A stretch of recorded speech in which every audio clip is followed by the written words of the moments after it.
Hi, everybody. Good morning. Thank you for joining. I really appreciate it.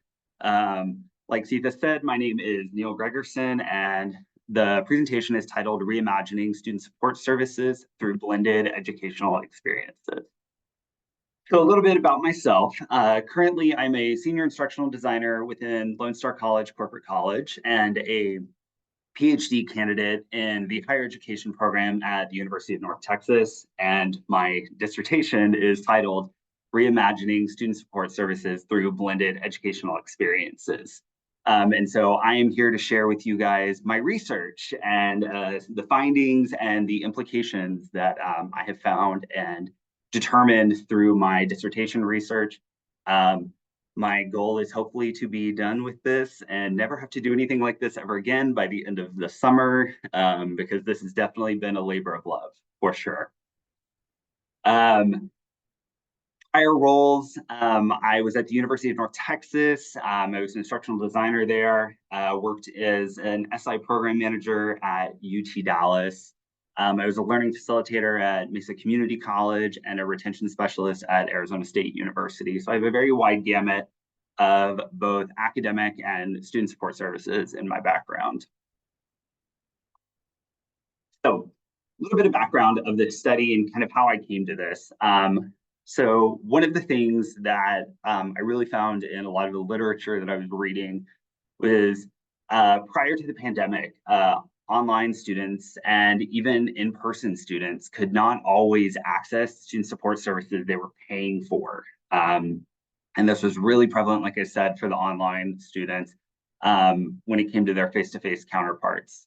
And so then, as we all know, COVID happened, and it really exacerbated the need for student support services across campuses across the country. And as we moved through the pandemic, there was an outpouring from leaders in higher education, and they expressed the need that we needed to expand our student support services for all students.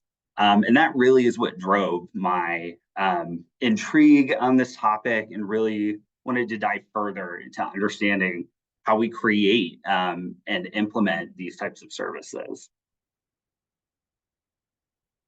So what really then, as I dove in and was doing my research, I discovered the Chloe 7 study, which is the changing landscape of online education. It is an annual study put out by Quality Matters, which is an organization that a lot of us who have worked in the online space know. But for those who have not, Quality Matters is an organization that really looks at the quality of online learning and content in institutions of higher education and K-12. And so with the Chloe 7 study, there was a nationwide needs assessment of what students wanted in regards to support services post-COVID. And they found that students really wanted services both online and in person. So this idea of we only operate online is not the reality, or only operate in person is just no longer the reality for our students.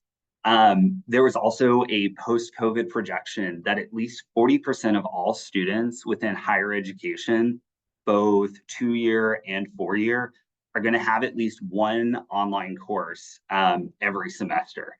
And that is going to just continue to grow. I believe when I last looked here at Lone Star College, we had about 80,000 enrollments of at least one online course. So again, our students are in this hybrid state of mind.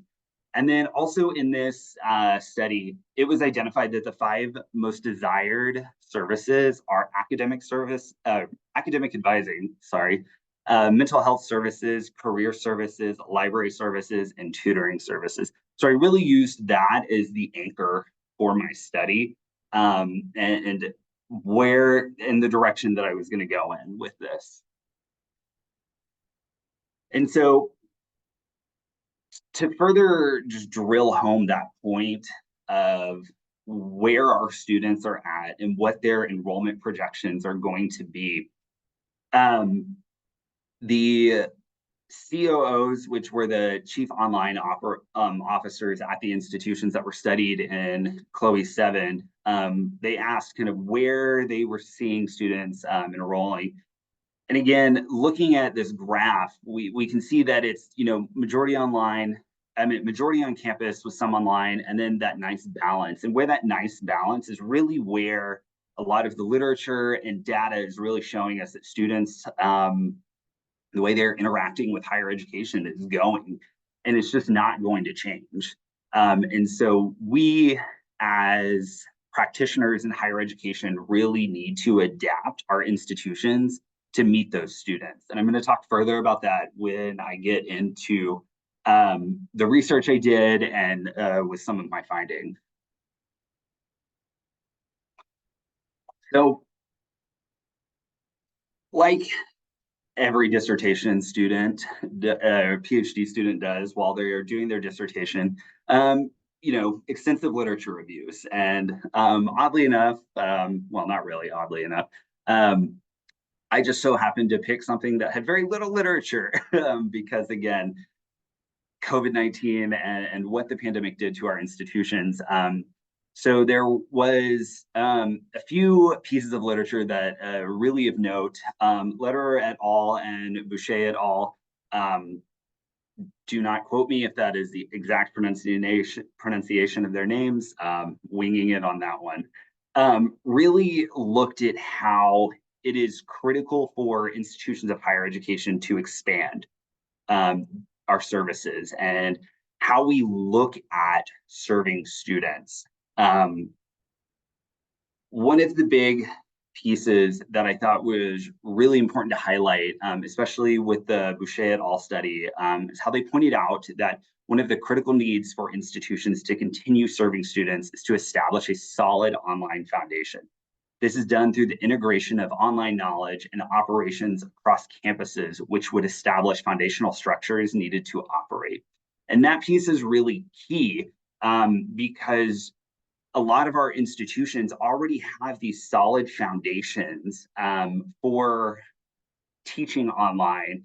We have solid foundations for our LMSs that we use in our classes every day. And so it's now figuring out how can we utilize that in supporting our students and utilizing that outside of the classroom and looking to those structures and to those supports and figuring out what do we need to do to make this happen and not working in these silos and thinking, I have this daunting task of figuring out how do I make my operations work in a digital space. So now moving on to my research. So before I dive in, I really wanted to sit and define a blended educational experience. So before I dive into this definition, I want to acknowledge that the terms blended, hybrid, high flex are really all synonymous with each other based on the literature. And it really is just dependent on the institution that you're at, the researcher you're talking to, the piece of literature you're reading, the news report you're reading. It really is all one and the same, and the terms are truly interchangeable.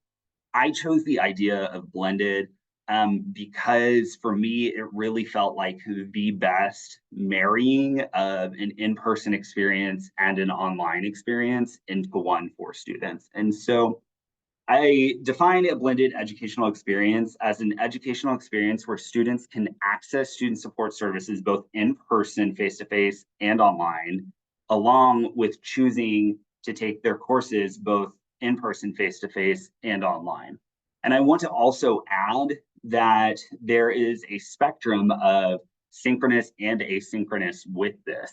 Students want to and should be able to access support services synchronously and asynchronously, just like they access their courses synchronously and asynchronously, whether that is in person or online. I wanted to give you guys a little highlight of my study. So this was a qualitative exploratory case study. I looked at a four-year public institution. And one of the big important pieces to note of why I study this institution is QM and Chloe has designations of a low online enrollment, medium online enrollment, and high online enrollment institutions. And the institution that I studied met that high online enrollment institution. And so what makes it a high online enrollment institution is that you have 7,000 or more students enrolled online. This institution has over 40,000 students total at the institution, and about 60% of that student population is enrolled in at least one online course. And also to add, with our changing student population, just to add another layer to why this study and why dive into blended educational experiences is we have students who are working 30 hours a week while they are attending their institutions of higher education, and they cannot always access those services. Also at this institution, it has about 50% of the student population has stated that they do work 30 hours or more a week while they are attending school.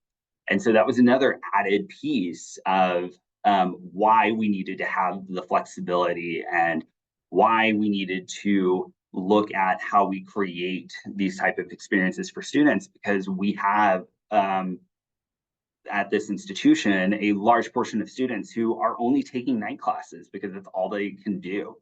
And so again, just that added layer of understanding of why this institution. So during my inquiry process, I interviewed higher education staff with experience in both supporting online and in-person students. And so they worked in student support services in both aspects. And I found this was really important to talk to people with both experiences, because it helped to really establish an understanding of what it takes to support and serve students on both sides, and in both mediums and in both capacities.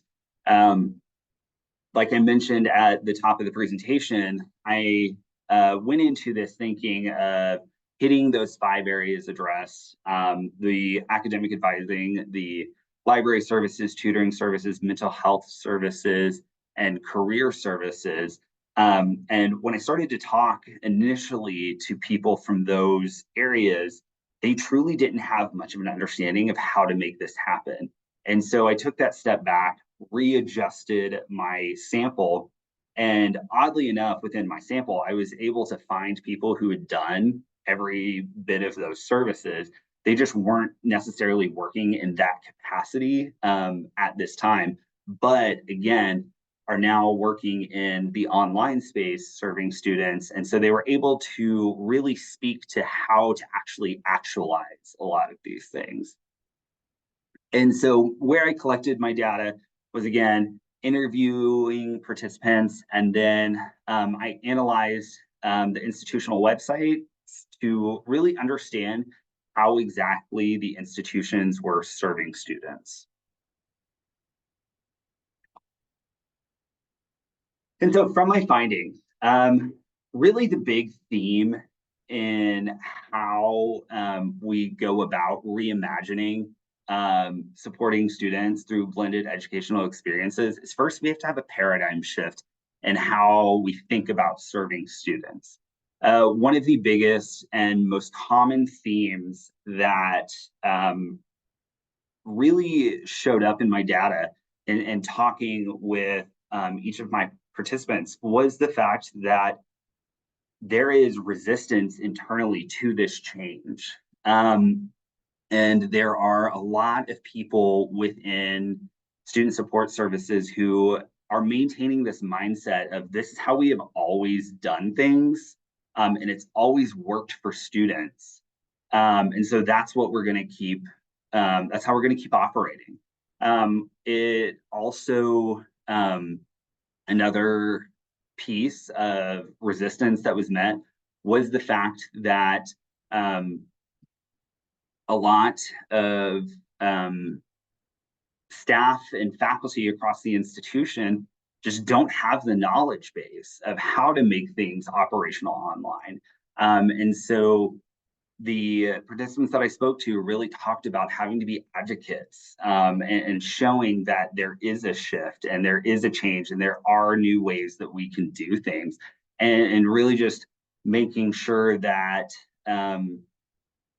the people who are running these support services really feel comfortable. And so the people who have that online knowledge are really having to be those advocates for change, and are really having to put on different hats, to make sure that they can make this happen. And so I wanted to point out that also within the themes, how we go about having this paradigm shift is, we have to meet students where they are. We have to identify organizational structures and supports needed. And then we have to look at adopting and implementing appropriate technology. I want to point out that these three themes and these three areas really work simultaneously. It's not a clear 1, 2, 3 type step. And these three areas come together to help to guide us with the creation of blended educational experiences. And so through my findings and through the analysis of my data, I really created kind of some guiding questions that can help us with the creation of the blended educational experiences. And then the next slide after this, I will talk about some of the ways these departments are actually actualizing this idea of a blended educational experience. So again, like I said in the previous slide, this is a continuum. These steps can happen in any order, but for the purposes of creating a nice visual, it's in these columns. So again, these can happen in any order. There's no specific rhyme or reason for the order they are in the columns. So we have meeting students where they are. And that was, again, another common thing that I was talking, that I found when I was talking with my participants, of really trying to understand what needs to happen. And it's really just figuring out who our learner is, who our student is, what are their needs, and how do they interact and consume education. And once we can identify those things, we can then start to create our structures and figure out what we need to do to meet them where they're at. And again, in the next slide, I'll talk about some of the things that I found that this institution is doing to meet students where they're at. Then we have the organizational structures and supports. What structures are currently in place to support blended practices? What structures need to be put in place?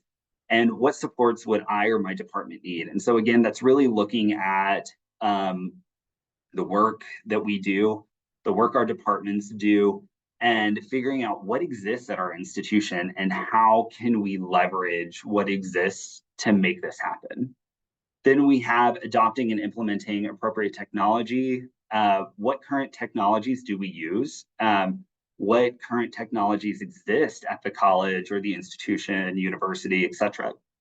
How do we use technology? And how does the technology fit our operations and serve our students? So again, going back to those core principles of serving students and really figuring out what is the best way to go about using technology. One of the things that was highlighted during my my data collection was one of the participants felt that the institution uses technology kind of flippantly. And we have all of these technologies that somehow do the same thing, and we are wasting resources. So that's really the crux of that appropriateness with technology.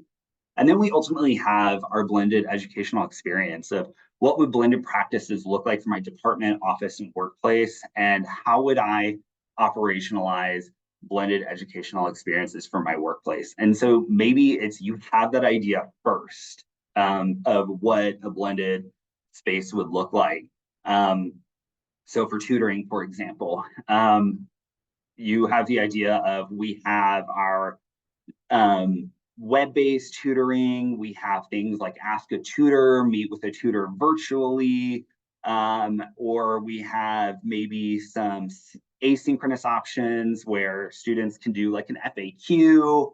And so I don't know how to go about building that, but I know that's what I want it to look like. So then we can then dive in and look at these various areas to help to build and construct that. And so some of the ideas and things that really came about. So for advising services and career services and even tutoring services, the institution adopted a technology called Navigate 360, which is a phone app that actually synchronized with PeopleSoft and Outlook. And the institution would now has a centralized space where students can actually schedule appointments and interact with services all from an app on their phone. And again, it connects to their Outlook. And so they can send emails through there, have conversations with support services across the institution, all from their phone. And so that hits that number two, that utilizing technologies to establish mobile apps for students. And then we also have utilizing institutional websites for asynchronous services. One of the big things that the participants talked about was how services aren't really fully using their websites and not keeping it up to date. And so that is an easy way to create that blended experience by having your website up to date, providing accurate information for students to figure out and find the things that they need. And then we have establishing synchronous options. Library services will meet with students one-on-one via Teams and Zoom to do their appointments and helping students and guiding them through their research. Mental health services also does the exact same thing. They will do one-on-one counseling via Zoom. They also have a mobile app that they use where they can talk to a counselor via mobile app. And so it's really ultimately just looking at the technologies that our students are using and even that we have used during the pandemic, and figuring out how can we take those pieces and establish them within our current places of practice. So that is everything for my presentation. Here is my email. And at this point, I will take questions. I'm gonna go ahead and stop sharing. And like I said, I'm here to answer questions.